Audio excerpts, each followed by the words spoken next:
స్వయంగా తెలంగాణ ముఖ్యమంత్రి రాష్ట్ర విద్యాశాఖ దారుణమైన పరిస్థితిలో ఉందని తెలియజేశారు.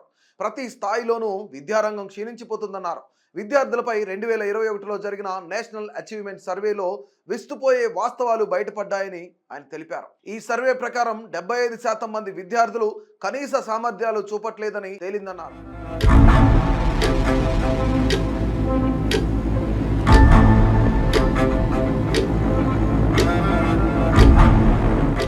విద్యార్థుల సామర్థ్యాలపై జరిపిన నేషనల్ అచీవ్మెంట్ సర్వేలో తెలంగాణ ర్యాంకు చివరి నుంచి 5వ స్థానంలో ఉంది. 3వ తరగతి విద్యార్థులకు తెలుగు, హిందీ, ఇంగ్లీష్ పరిజ్ఞానంలో తెలంగాణ 36వ స్థానంలో ఉంది. దేశంలోని మిగతా రాష్ట్రాలతో పోలిస్తే తెలంగాణ అధమ స్థానంలో ఉంది. ప్రభుత్వ పాఠశాలల్లో 5వ తరగతి విద్యార్థులు 2వ తరగతి పుస్తకాలు చదవలేని పరిస్థితి.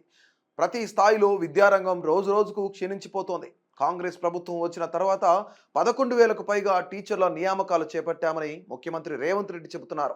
21,000 మందికి పైగా టీచర్లకు పదోన్నతులు కల్పించామని, 7-8 ఏళ్లుగా పెండింగ్లో ఉన్న 36,000 మంది టీచర్ల బదిలీ చేపట్టామని తెలిపారు. కలెక్టర్లనైనా బదిలీ చేయొచ్చు కానీ టీచర్ల బదిలీ ఆషామాషీ కాదు. 36,000 మంది టీచర్లను చిన్న ఆరోపణ లేకుండా బదిలీ చేశామని, ప్రభుత్వ పాఠశాలలో చదివే విద్యార్థులపై 1.08 లక్షల చొప్పున ఖర్చు చేస్తున్నట్టు చెప్పుకొచ్చారు. ప్రైవేటులో 50,000 వరకు ఖర్చు అయితే ప్రభుత్వ పాఠశాలల్లో ₹1,00,000 ఖర్చు అవుతోంది. బడ్జెట్లో విద్యకు ప్రాధాన్యమిస్తూ 23,108 కోట్లు కేటాయించాం.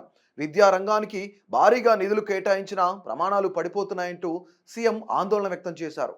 ఇందుకు ప్రభుత్వమే కాదు, సమాజం బాధ్యత తీసుకోవాలి. లోతుగా విశ్లేషించి సమూలంగా ప్రక్షాళన చేయాల్సిన అవసరం ఉందంటున్నారు సామాజిక మరియు విద్యావేత్తలు.